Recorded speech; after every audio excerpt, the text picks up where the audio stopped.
Yeah, big cone, big cone, big cone, big cone, big cone, big cone going to the moon. Yep, Kevin is right. It's going to go to the moon. So don't let this chart scare you. What's up, gang? It is I, Carlton Flowers, your crypto pro. Yay! And looking at this BTC chart, this is looking pretty good as far as what we were predicting that the chart is trying to tell us. So here we are today, where we're back down to this descending green line that I was telling you about. And so while some people are afraid and they're thinking, oh my God, why isn't Bitcoin? I'm talking like the Hodge twins now. Bitcoin is looking very weak, but there's lots of big purchases going on by the institutional investors, like what's his face, MicroStrategy, which is changing their name to just Strategy because Micro is outdated. As I explained in the last video, if you didn't see it, you can go back and look at it. Why isn't Bitcoin going up when you've got all this buying going on? Well, it's because those institutional investors are not buying on the order book. They're doing it behind closed doors. They're calling up Coinbase and saying, hey, I want to buy some Bitcoin. Give me like 200 Bitcoins. And then they swap it from one wallet to the other. They don't put it on the order book where everyone can see it. If they put it on the order book, it drives the price up. They don't want to drive the price up yet while they're accumulating. They want to drive the price up later on after they get all of the Bitcoins that they can get their hands on and then unload it once the retail investors come flooding in and drive it up to $300,000 per coin. That's what's going on. So be smart about that and realize that here we are right here touching on that green line just like we talked about, and we could fail it. So in the last video, I said that we are going to watch to see what the move is. We're right at the point of control price on the VPVR. That stands for Volume Profile Visible Range. And what that means is the majority of the buying and selling going on is centered around this 95,800 price. All right, that's why you get this big bar sticking out here. The regular volume tells you how much is bought at a particular time, like right here. But the VPVR says how much is bought at a particular price. Now, here's the interesting thing. If we don't hold on this green line, we fall into what I call a slip zone. So a slip zone is where there's not a lot of buying going on at the price points between the big nodes that are sticking out. All right. So if we fall into the slip zone, price could quickly go down to the next node, which lines up right here, right there. And here's another big node here. Or it could slip down and then get drawn back up to the big node up above. Now, which way it goes, the way we tell is by looking at the stochastic. We have a bearish crossover. That's when this blue line right there crosses over the slow orange line right there. And it confirms that momentum is in the downward direction. If we look downstairs on the MACD, we have a lagging pair of oscillators where we had this bearish cross right here. All right, the action on this oscillator set lags behind the stochastic oscillators. So it kind of confirms the overall momentum, which is going down. The blue line is still equidistant from the orange line. They are divergent. See that? There's a gap in between. And then we also notice that we're printing red solid bars on the histogram. See those red bars? Whenever they go light red, it means we're trying to fight our way back to the zero line. When we're printing solid red bars, it means we are falling away from the zero line. All right?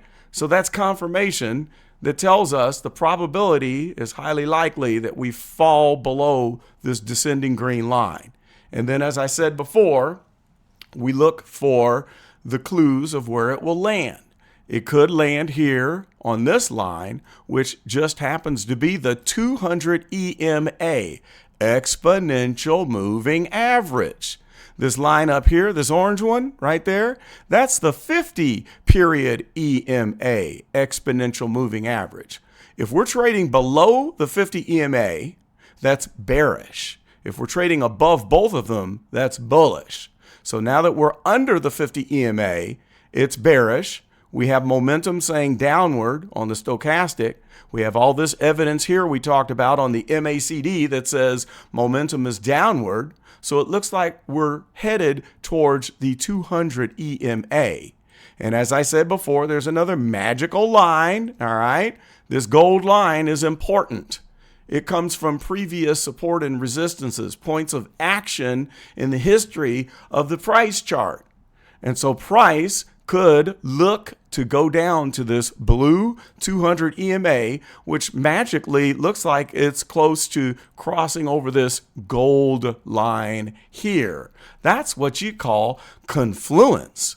When you get a lot of confluence, you can make a better educated guess of where the price action is going. Sometimes it works out. Well, most of the time it works out. Sometimes it lies to you and it'll do the opposite. We can't be 100% sure. But that's why I always say we work in terms of probability, from the highest probability to the lowest probability. The highest probability is, from all these indications we just talked about, is that we're going to fail this green line and start to hunt for this golden line and this 200 EMA. But it's also possible that we could bounce off of the green line and go up. But that is of less probability because we don't have any indications down here and down here that we're going to bounce up. So that's what we have to work with. You always use whatever indicators that are telling you, hey, we're leaning towards moving this direction. So that's why I'm thinking that it'll be boring for a while and we might continue to correct and we could have that second leg down that I've been talking about ever since right here. When we hit this point and we had the once, twice, three times a lady, we got rejected 3 times. We had this red candle right there, but then we popped up, all right? But we didn't stay up above too long. Now we're curling right back down to the magical green line, all right? So I thought we were going to get our second leg down here. But now it looks like the second leg down might come from here. We'll see how it plays out. And that's the best that we can do for right now, okay? Now, the altcoins, I won't get into them right now, but Big Brother Bitcoin, it determines the direction of the entire market because Bitcoin is king. So y'all, everybody watch Bitcoin because Bitcoin is king. So whenever Bitcoin is correcting, it has a tendency to wreck the alts. So if we have this correction play out and we have that second leg down, we're going to get a fire sale on altcoins, memes, all of that good stuff.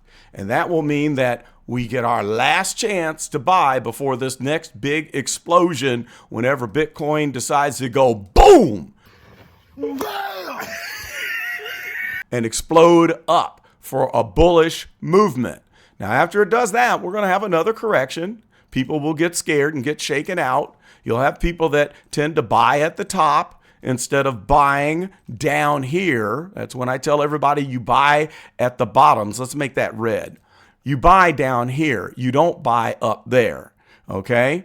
Some people like to buy at the stochastic peaks, and you don't do that. You don't buy anything when the stochastic is here, or here, or here, or here.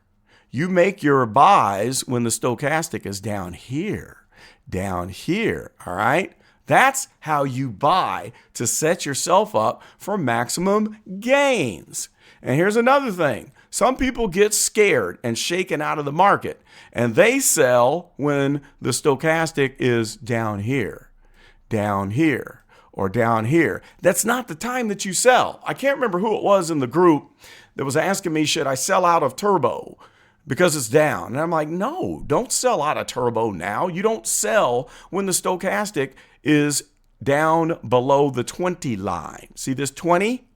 You don't sell down here when the stochastic cycle ends up in the oversold zone. You sell when the stochastic is above the 80 line in the overbought zone. All right? Write that down. That's another one of my overarching rules. So, the rules, as you remember, you never buy into a run. That's not smart. And you never buy when the stochastic cycles are at the highest point.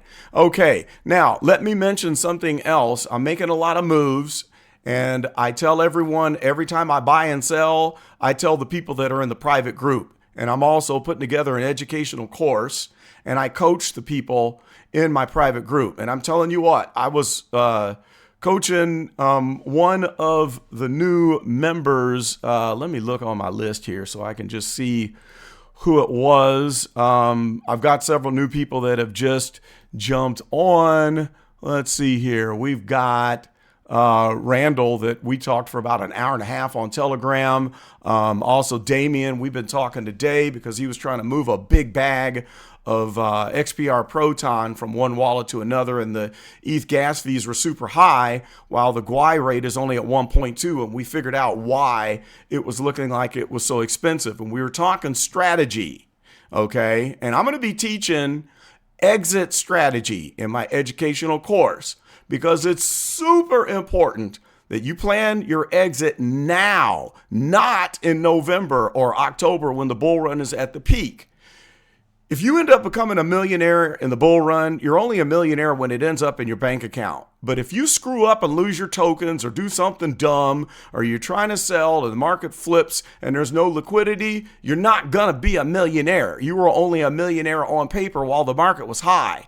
So that's why it's very important to have a strategy and to understand how to get this stuff liquidated into cash.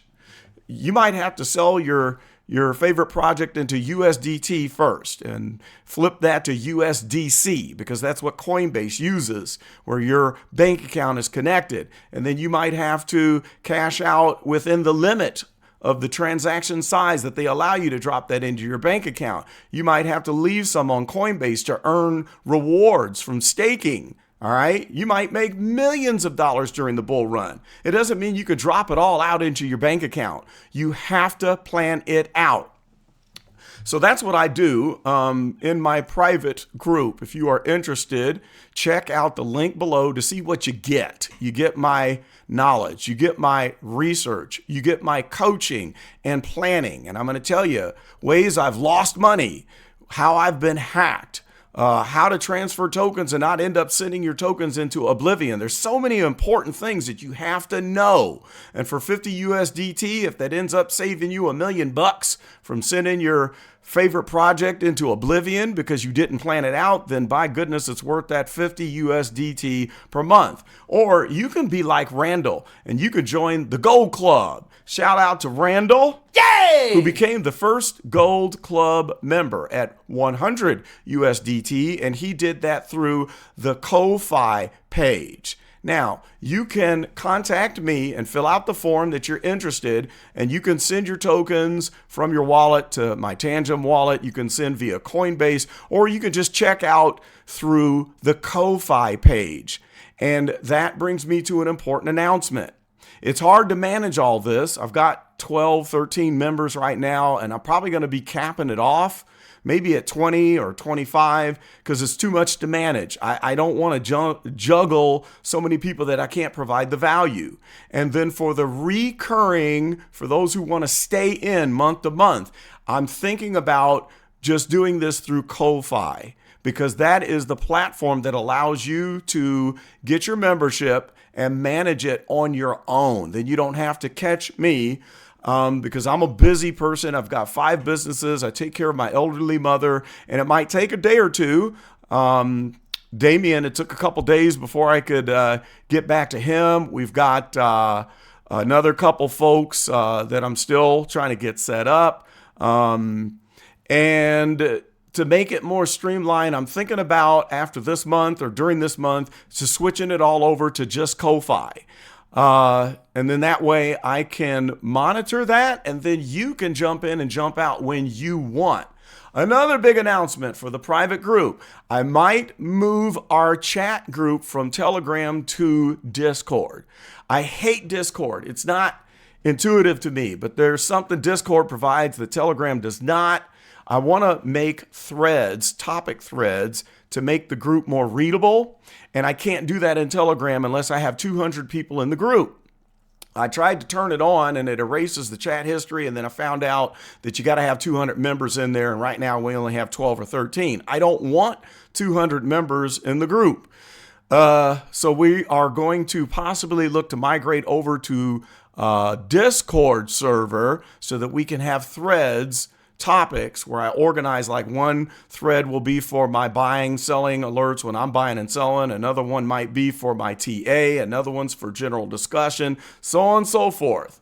I'll still use Telegram for the general group, but for the private group, we might go to Discord. And that's another great thing about Ko-Fi. It's connected to Discord. So when you register and you pay and join the group, it will automatically set you up in the Discord server where I don't have to add you, because it is frustrating for people to pay your money and then wait for me to catch you, and then I gotta wait to catch you back. It's hard. We're all busy, but I want to get you set up. And if we go through Ko-Fi, everything is streamlined, and then you don't have to wait. You can jump in the group and you can see all of the posts and everything. You don't have to wait. As soon as you check out, you're going to be put straight into the Discord and you'll be ready to roll. And then I'll launch my educational program through Discord. And on the educational course, like I said before, I'm going to have my members this month. You're going to be the guinea pig group, and you're going to be able to do the course for free. After that, it will be $250 a person, and I will do groups of 10 at a time. And that will include a live stream where you're going to be able to do Q&A with me live. And then I'll have certain private videos that you will have only access to. Nobody else will be able to access it. And I'll be able to take care of you that way. So that's coming up, and I wanted to let you know. I'll keep you posted, all of the people in the members group, of when we make that migration and jump over to Discord. So that is coming up soon. I'll do some more videos and update you as the market action occurs. So please subscribe now, tick the notification bell, like this video, and let's keep this moving. And drop some comments, talk to me. Drop some comments in the comment section, and people in the private group, get on there and let's chat it up. Don't be silent. I want to know what you're thinking and what you're doing, and I want you to benefit from the knowledge of other people in the group. We've got some great leaders in the group, like JT, who is the hot dogger who loves to swing trade Solana meme coins. We've got Jeffrey Flowers, the crypto pro nephew, who is right there in the group. And then we also have my son, Crypto Pro Christian, who is very knowledgeable. He's an engineering student at Mizzou. He is studying to be a mechanical and aerospace engineer, and he is very good at crypto, and he is one of my main backup people. So we want you to benefit from the sharing of knowledge. All right. So anyway, I'm going to end this. It's been 18 minutes and ticking. That's all I got for now. This is Carlton, and I am out.